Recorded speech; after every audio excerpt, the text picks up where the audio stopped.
Hi guys, in today's Photoshop session we are going to learn those tools and techniques which we use in our day-to-day production. As you know, Photoshop is an industry standard versatile software and many industries like print media, online media, UI UX, photographers, digital artists, many people use this industry standard software as per their requirement. But we are going to focus on those tools which we use in our day-to-day production, and here is the list of topics.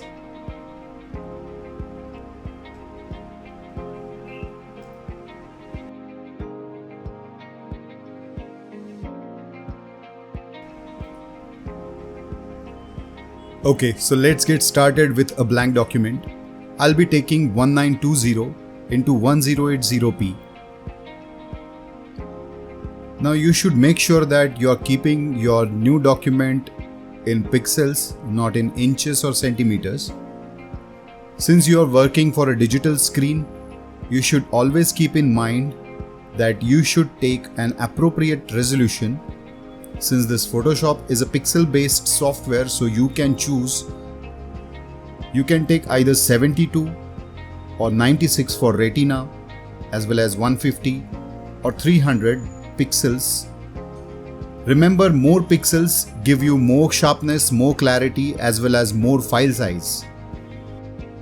I have seen this many times that when people start working for the first time with Photoshop, sometimes they mess up with couple of tools. They change the groups and panels, as well as sometimes accidentally they close some toolbars and they don't understand from where they can get it back.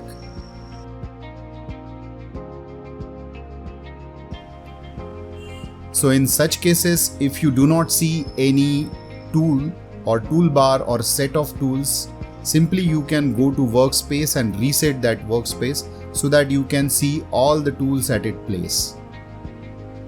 Okay, so let's start with toolbar from the left hand side. I'll be taking a blank, I'll be taking a shape. Now you can use this move tool to move this.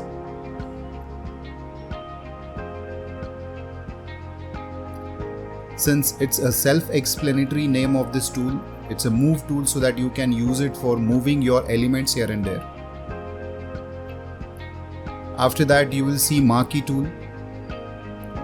This marquee tool we use for the selection, for highlighting any area.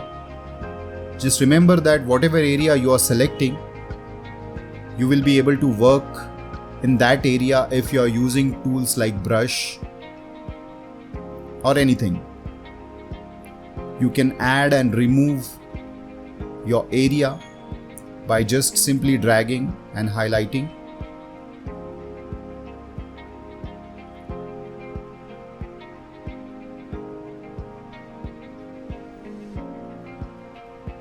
So adding, subtracting.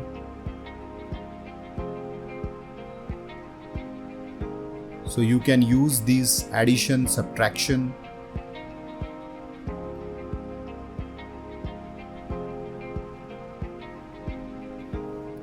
You can take other marquee shapes. Just like marquee, you will see a lasso tool. That also works like a marquee tool, but this will give you a freedom to choose the shape this will give you a freedom to choose the shape just drawing on the canvas or drawing on the area which you want to highlight or work on.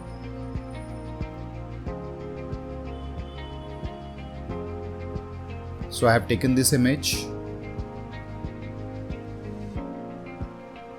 Now let's suppose if I want to highlight or select any specific area, I can make a selection like this. If I want to add anything, I can simply click here and add some more area into the same selection, which will be added into the previous selection. Now I can delete this, I can paint it over it, I can do anything with this. If I use a marquee tool which is square, rectangular or oval shape or circle.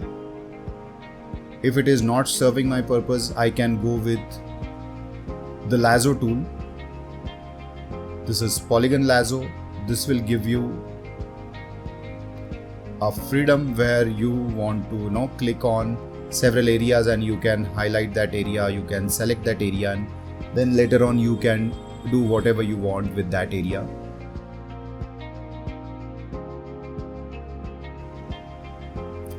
Just like that, there is magnetic lasso also there, but this is quite annoying. I usually avoid this tool because this does not work properly for me, at least. So I usually avoid using this tool.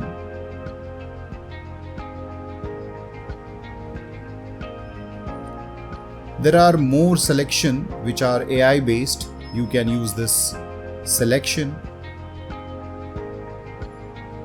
Simply you can go here, have a object selection tool, and simply you can select it with either object selection or a quick selection. You just have to brush it over and that area will be selected.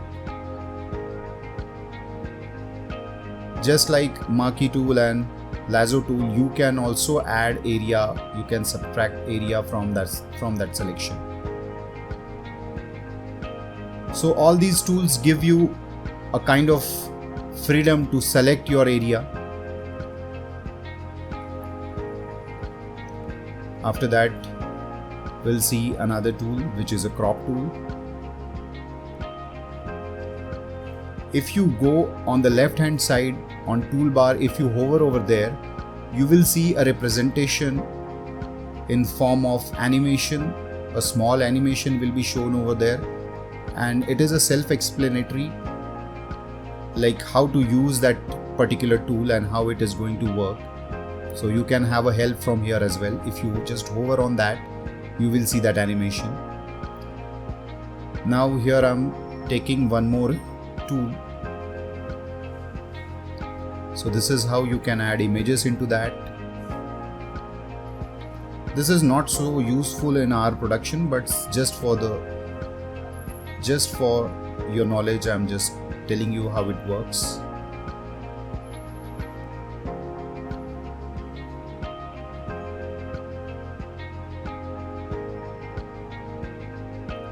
You can use either circle or a rectangle or a square. After that, this is color picker. All the shortcut you can see right after the tool name. So I'm not going to confuse new people who are not so expert in Photoshop. I'm not going to tell you the shortcuts. You can explore them, you can Google them.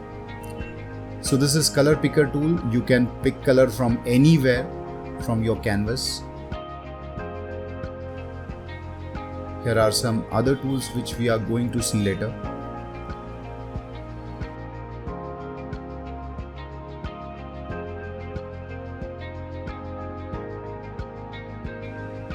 Now let's talk about naming convention, groups and layers. Now on the right hand side, you will see the layers panel here. You can give an appropriate name to the object so that if you are working on a multi-layered document and if you are saving that document and giving it to someone else, that person would be able to understand what exactly that layer is about. So here I'm just taking a simple example. Just ignore the colors for now because I'm just taking a random example, random colors, just to explain you how layers works. So I'm just taking some objects. Let's suppose this is a web page, a home page of a website.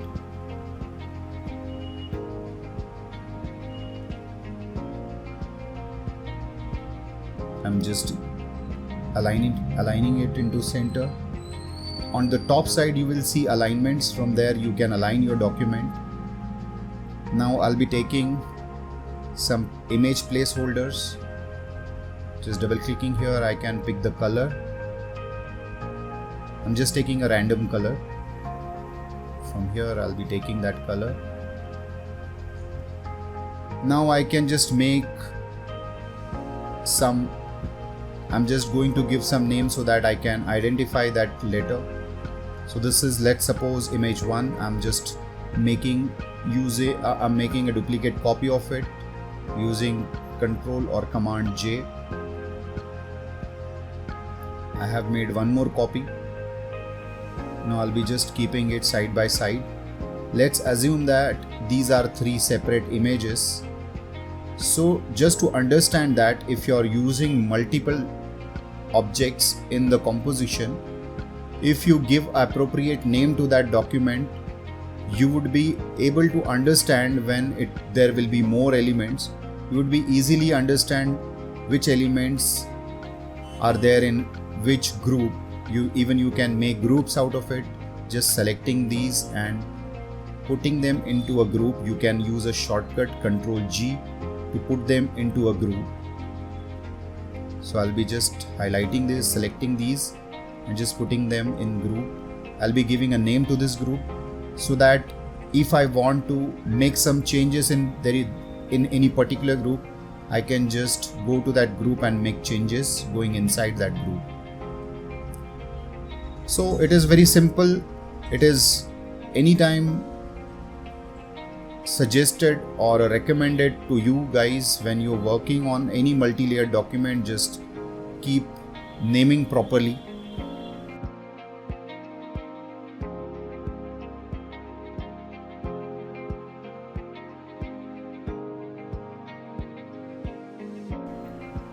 Okay, in next example, we are going to see the most important tool which we use very regularly in our ESHLC project, that is pen tool. So I'll be taking a pen tool from here.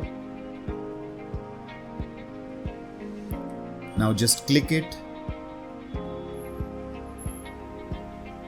Just keep on clicking. Wherever you think that there is no curve, you can simply clicking and just going ahead with the flow. Just have to make sure wherever you see the curve, you can simply click and drag and adjust the handles according to your need.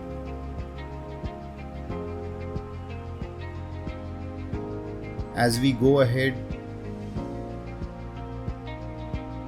if we feel that any curve is not proper, you can simply click on that and just drag it and make those curves proper. Now here you can use Alt, Control and Shift keys. See, this is all about practicing. Once you start practicing, you will be able to understand how to use Alt command or Control key and Shift key.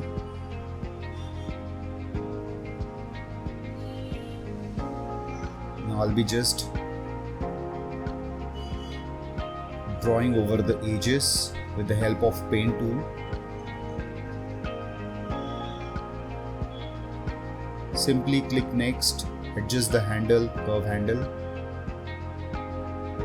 If it is fitting well, you can continue.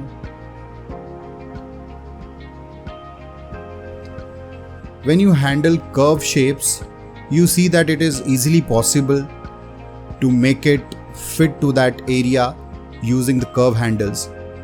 But when you come to the corner area where there are sharp corners, you will see that only adding an anchor point and pulling that handle is not working. In that case, you have to click in the middle of that last anchor point, holding the Alt or Option button in Mac. You will see that one-sided handle has gone and now there is only one curve handle. In this way you can achieve that corner perfectly. Now just keep on adding more anchor points. You might have observed that I keep on zooming in and out several times while adding new anchor points. So to do that, again you have to hold the Alt button in Windows or Option key in Mac and scroll up and down to zoom in and out, so that you will see the perfect edge and you can keep on adding the anchor points.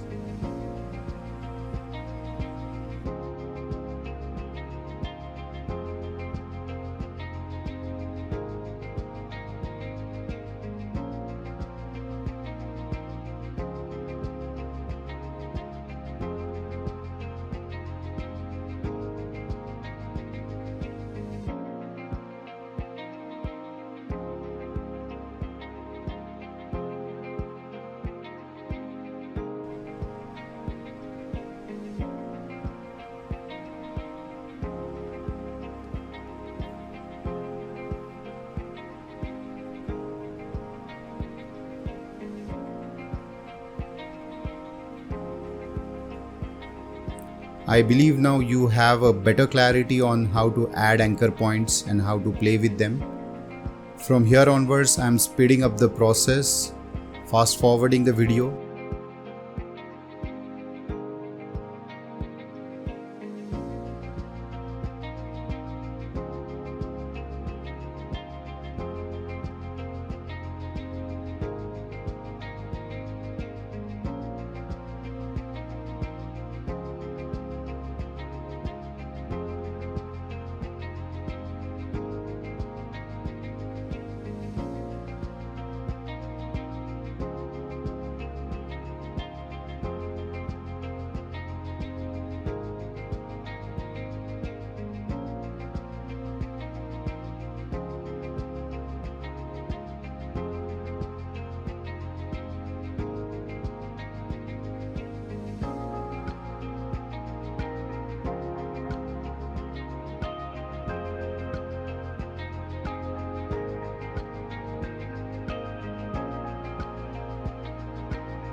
Once you complete your entire shape and you come back to the first anchor point from where you have started, you will be done with the entire process.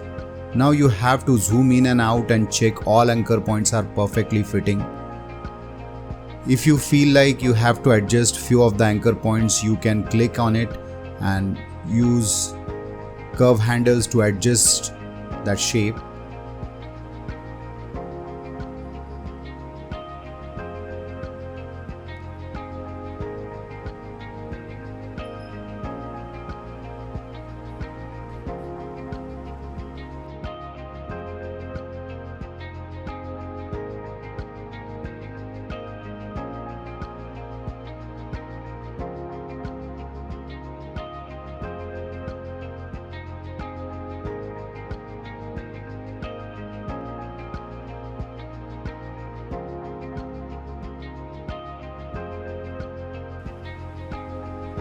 And if you are satisfied with that entire shape, you can simply go to Paths, click on the thumbnail.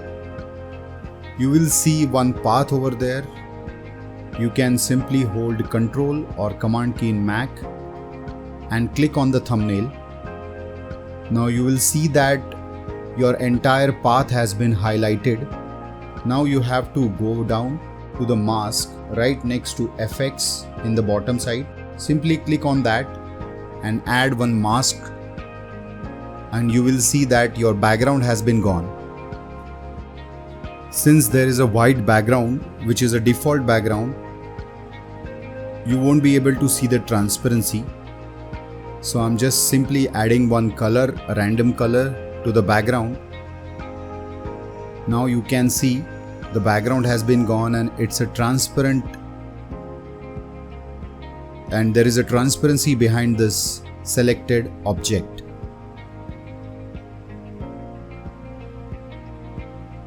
Now you can simply export this image as a PNG and you can use it anywhere.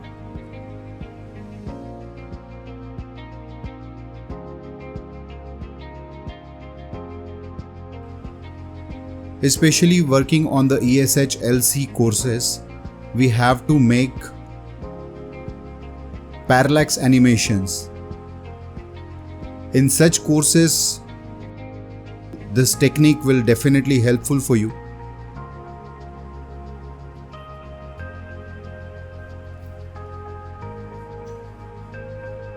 Now I'm just adding one more image, the same image, and this time we are just working on the background. Now I'm just taking a rough selection using a lasso tool. First you have to make sure that your image is rasterized. So you make your image raster first. Once you take a loose selection, you don't have to be more precise for this selection. You just have to make some random spacing around that object. Then you will go to edit, and using the content aware fill, you can simply remove that object which has been highlighted. It will be gone from the background and you will get that background fixed. Now you will see that object has been gone from the background, and that background has been adjusted with some random colors which are matching to that background. So this is a AI based tool, so AI works perfectly in some images, and some images you will have to make some manual adjustment. Those we will see later. Now I'm just adding a little Gaussian blur to that background, so that background's area which we have fixed with that AI content aware fill will merge and won't look like a patch. But anyway, there's going to be this object overlapped over that area, so it is not going to be noticed by anyone. Now here I'm trying to explain you what exactly the parallax is. Parallax is nothing but a camera movement where you can show the difference between your object as well as your background. So there should be some kind of noticeable difference. So either your object is moving or your background is moving. So there should have some kind of camera movement to that still image to make it look more dynamic. So we can say we are just creating a fake camera movement in the still image using some animation techniques. But for that we need to have our object and background layer on two separate layers, and that's what we are achieving here in Photoshop. Later on we can bring this PSD directly into After Effects to animate that.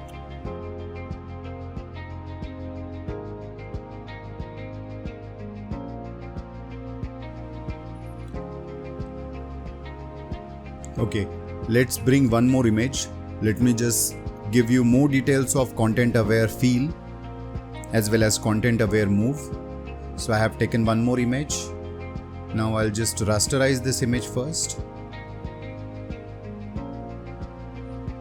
And now I'm taking a lasso tool and making a rough selection around that area which I want to get rid of. Like I don't want this lake here, lake or pond, whatever it is. So I'm just going to remove this using the content aware tool. See, content aware fill, I have clicked on it in the preview. You will see that it has been already fixed by the AI.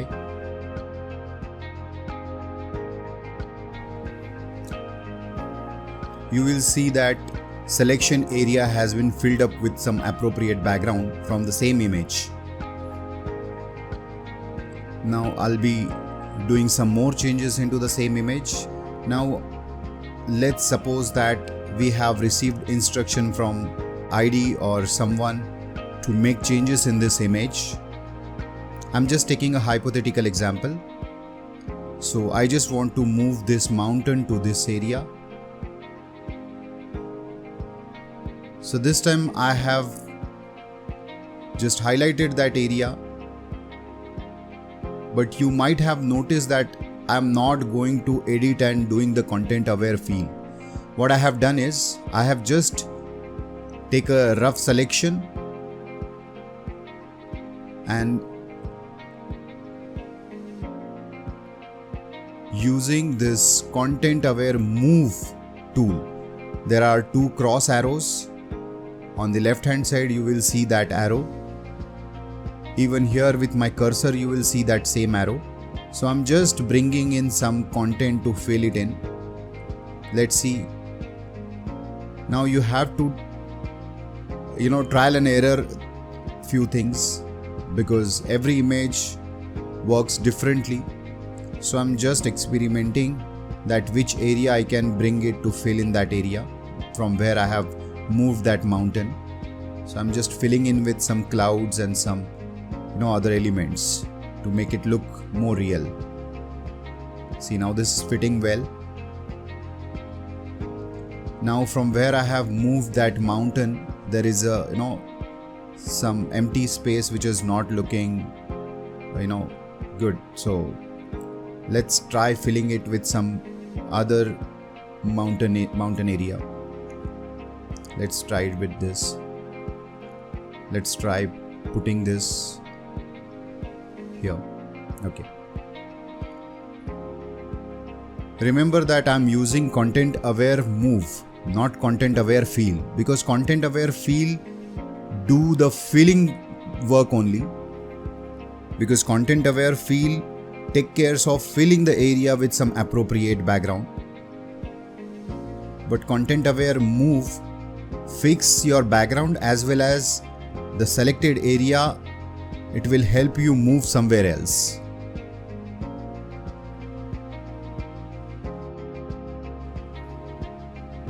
You will have to keep on experimenting with different textures or different parts of that same image. So I'll be just checking which area suits better to fill in to that area. I believe this will work. Once you hit enter, it will blur your image. It will blur your edges and the AI will take care of making it look more real, blending it with the existing background. Now I think this is looking much better.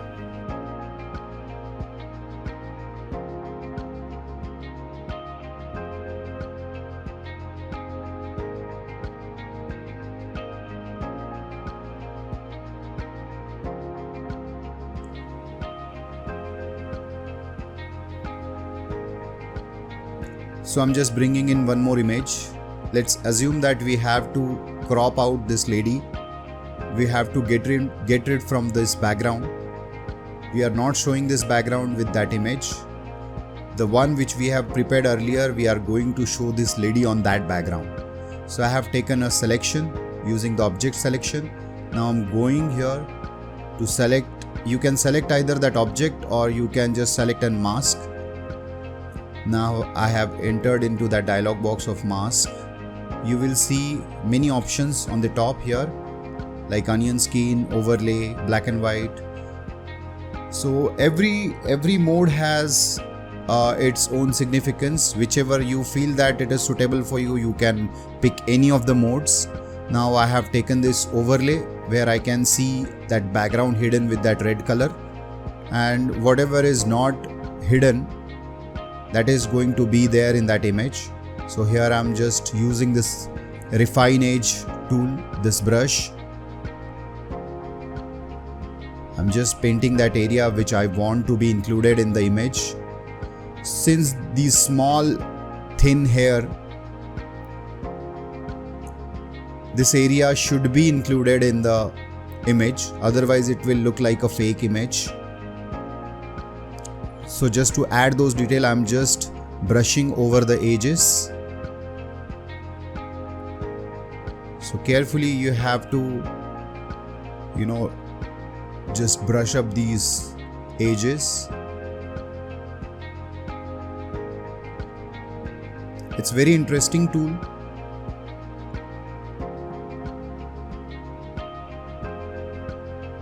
If you keep on practicing, you will get more perfection, you will achieve more perfection. Okay, so I believe that this has been, looking good. Now let's go here. In this black and white mode, you will see more details. Now you can see that we have done good selection of the hair part. Now I'm just adding that area. Now you have to remember one more thing, that the area which is in white, that will be there in the image, and the area which has been covered under the black, that is not going to be there.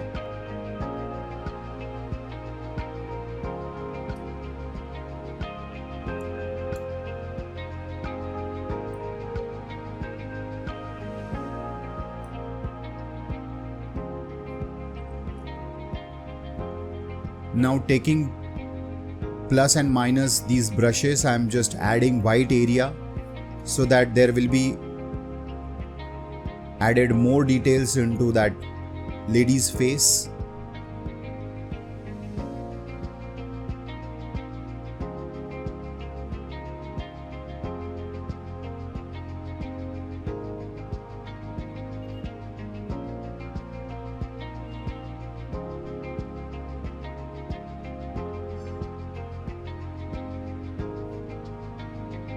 So I am saving this layer as a new layer with mask.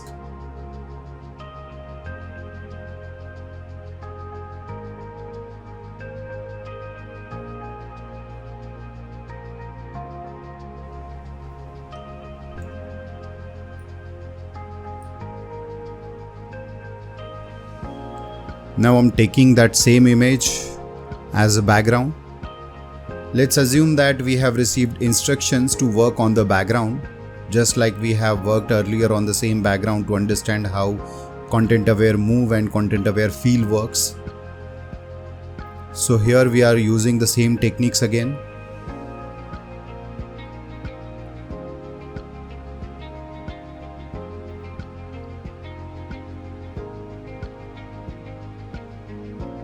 Now we have to increase the size of this pond. So I have hidden the top image. Now I'm just rasterizing this image.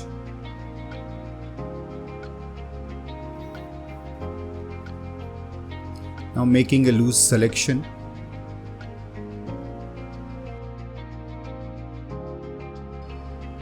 Using the content aware move, you have to make sure that both checkboxes are sample all layers and transform on drop.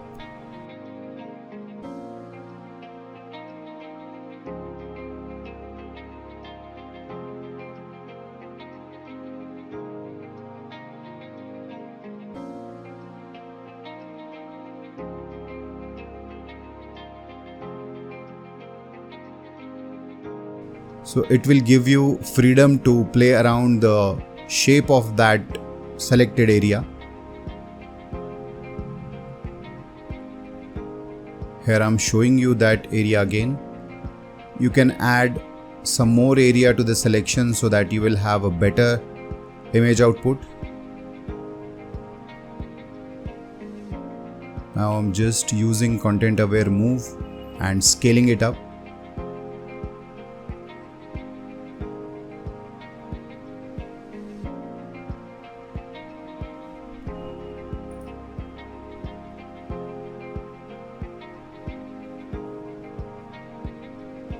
Now you will see that background has been already fixed.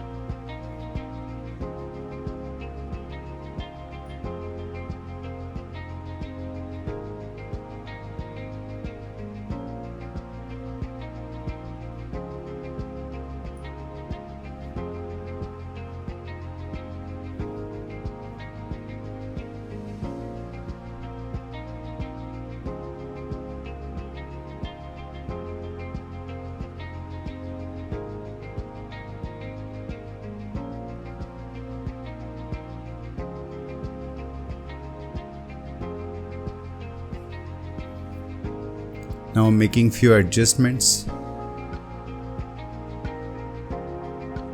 If you look here carefully, you will see that area which has not hidden under the mask. So I'm just adding this area into the mask so that it will be hidden.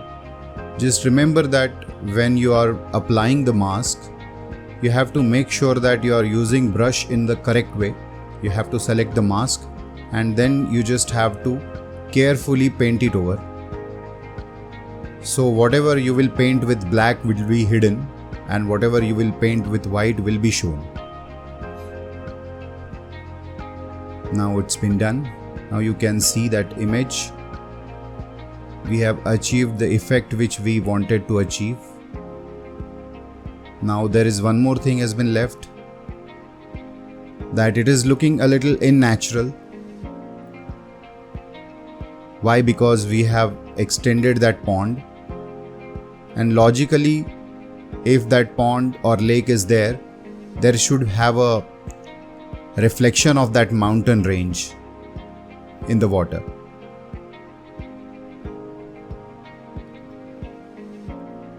Being a designer or being an artist, you have to always keep things in mind that you should work on each and every small detail and you should think logically side by side.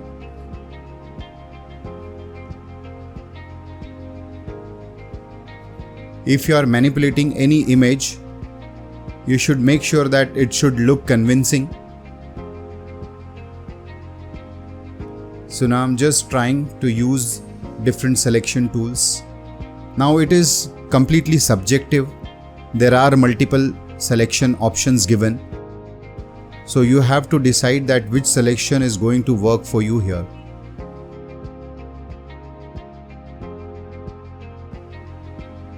Now here I'm trying different methods to achieve the reflection, to achieve that reflection which we have decided to show. Now you just observe carefully. I try different ways to achieve that.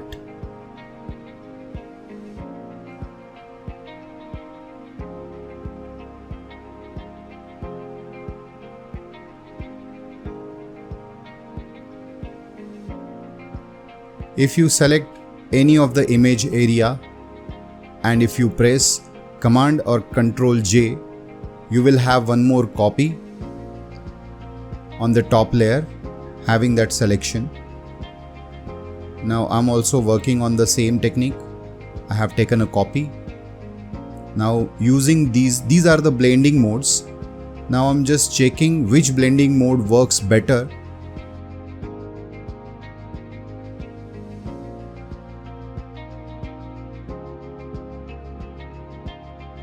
Is nothing but mixing things.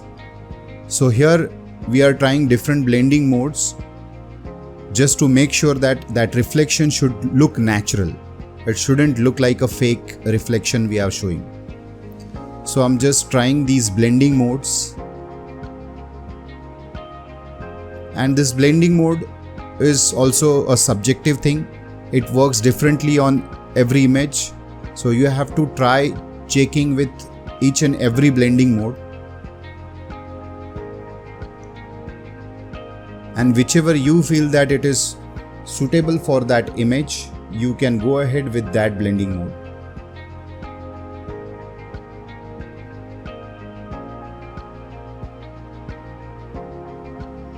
Now I have to somehow either mask this area to fit into that selection. I can do both ways, either I can mask it out or I can crop it out. Okay, so I think this is looking good to me. Now I'm just playing with the transparency of that layer so that reflection look much precise. I'm just using eraser tool. I'm just brushing over that area which I want to just merge into that water.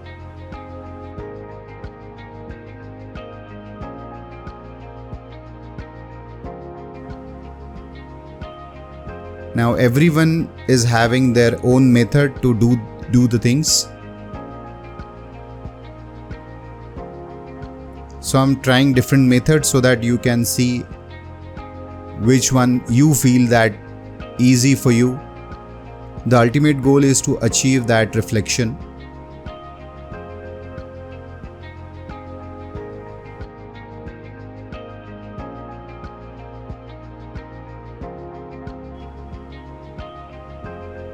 Now let's see how it is looking.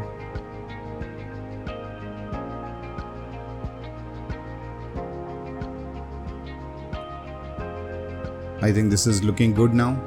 We have achieved what we have decided to do.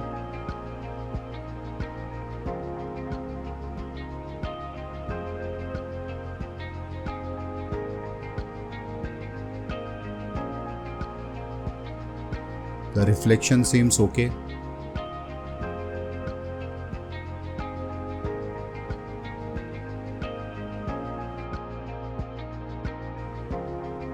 Okay, I'm happy with this selection. Now I can export this image. I can save it as a JPEG or a PNG image. Always remember that PNG gives you a better clarity as compared to the JPEG file.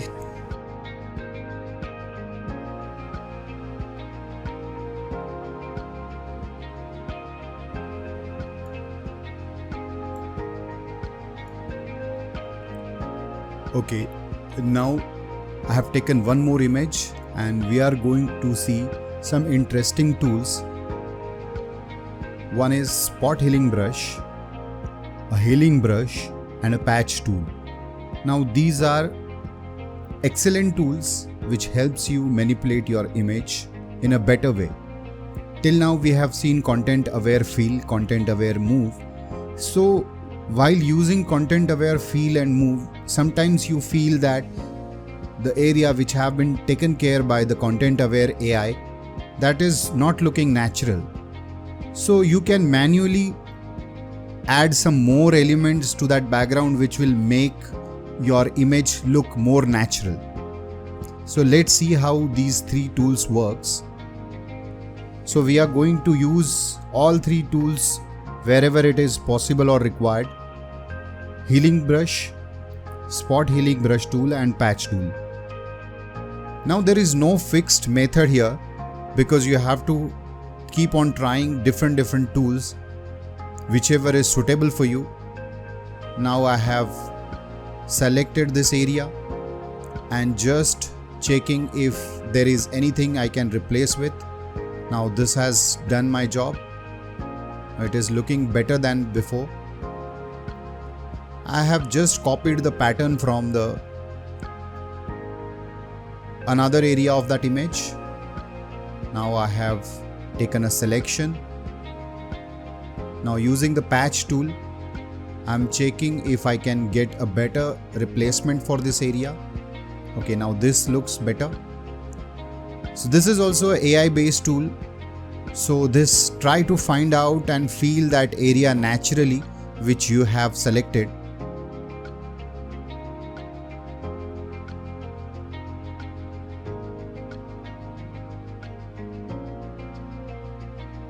Let's try spot healing brush. I have drawn over the area. and spot healing brush filled that area with some similar graphic looking around that image.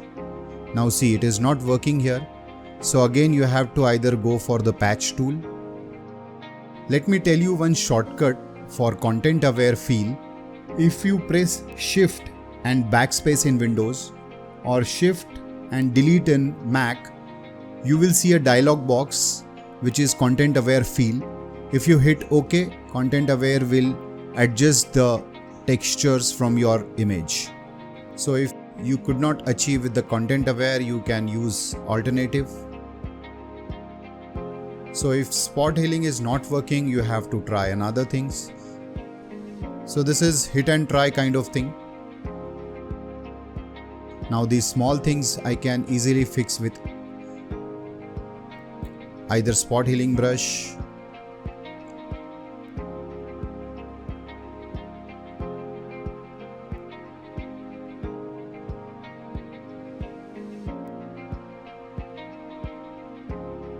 see, this is working here. Now it has given a better effect. Now there are small things which we can easily manipulate using a suitable method. See, it is looking far better than the before. Now there are some minor tweaks required in the sky as well as some tweaks required in the grass.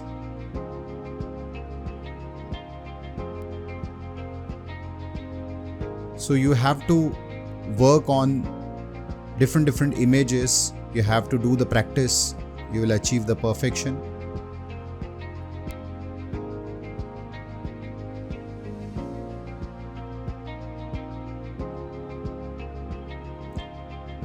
See, spot healing brush was not working here, so I have tried bringing the pattern in. Now this is perfectly looking awesome.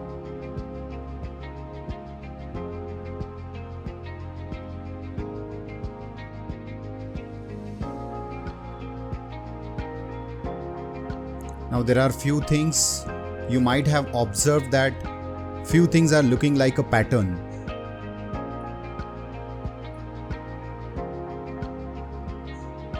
Since this AI based tool, content aware fill or anything, this is bringing those patterns from your image itself.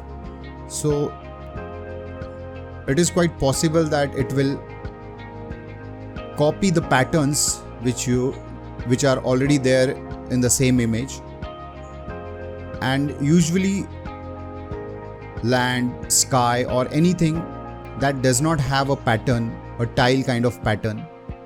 So you have to be a little careful while working on these kind of textures.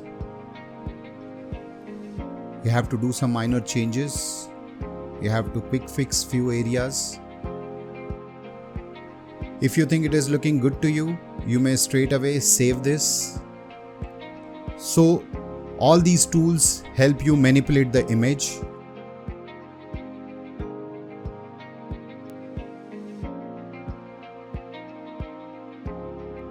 Now let's check how HDR toning works. First I am making a copy of the image, pressing Command J or Ctrl J. Now just right click and convert that image into a smart object. Double click on it and open it as a new document. Now go to Image, Adjustments. Now choose HDR toning. Say yes. Now you will see there are many presets has been given. Now you can choose an appropriate preset from here. If you want to customize it, you can do that. If you are okay with that, you can simply press OK. You may just close this, save it, and you will see that those changes has been done on the duplicate image. Now go here in the blending mode. Now you may choose a blending mode which according to you suits better to uplift the colors and the tones of that image.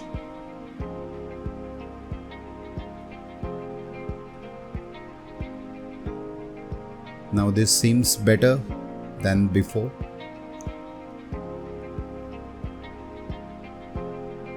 Now you can play around with the opacity and feel.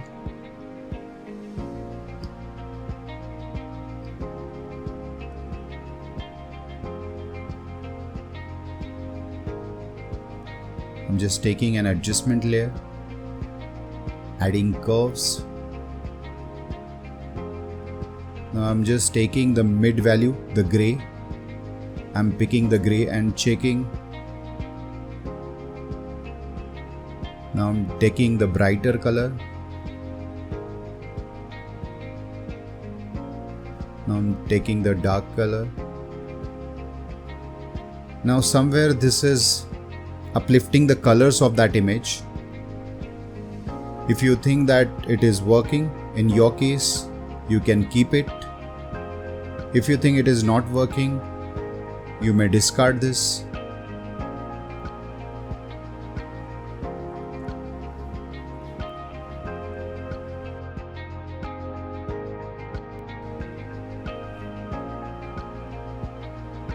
Basically, the intention behind doing all this exercise is to make image sharper, having more vibrant color, as well as a good contrast ratio. Because usually we use Getty images which are already in high resolution, but sometimes you feel that the colors are not appropriate or the colors are little dull, and if you want to make them look fresh, make them look more vibrant, you can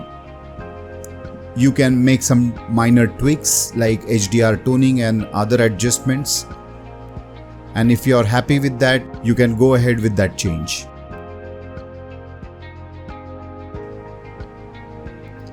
Now here I'm trying some more adjustments.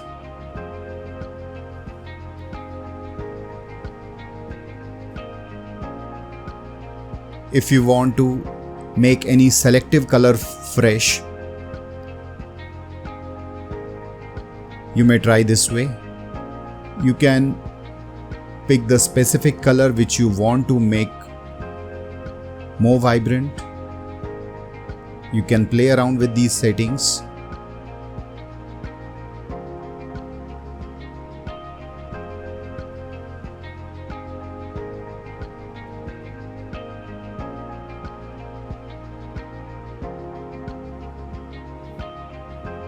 Always remember that make a duplicate copy, make a smart object, make those changes and just try saving them so that your original image will be same. This is the non-destructive method. If you don't like any change, you can tweak the settings. But the problem here is it is making changes in the skin tone as well. And I just want to make the clothing more vibrant. So here I'm adding one mask. I'm just adding a black mask. Now the area which I want to make more brighter, I'm just taking a brush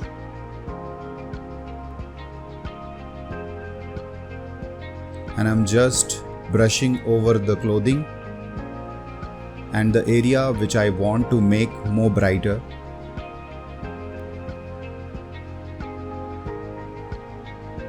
So there are many methods. You can pick whatever you like. The ultimate goal should be make those color more vibrant. The image should be sharp, having more detail, more color dynamics, having good contrast ratio,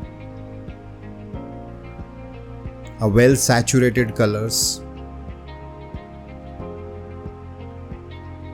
Now I'm okay with this mask. Still, if you want, you can make some changes in the opacity. If you want to tone down these colors, you can play around with the opacity or feel. You can play around with the blending modes as well.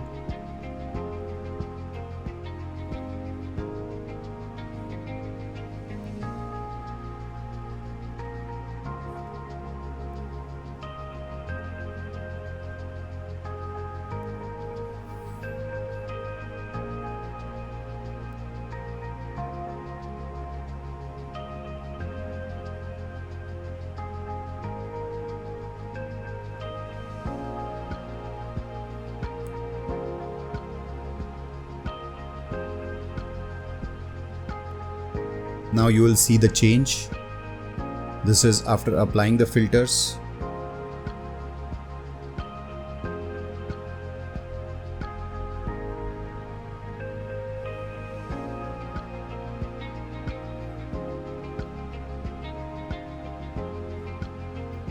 We have corrected the tones.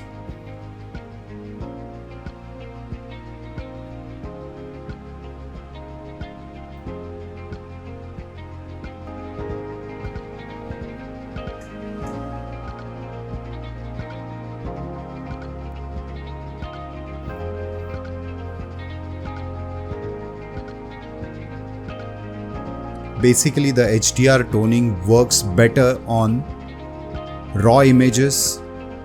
Let's say if you have got a DSLR camera and if you are taking a same image with different modes, like one image is overexposed, one normal image, one underexposed image, and if you blend all three images and then if you work on HDR toning, you will get a better result.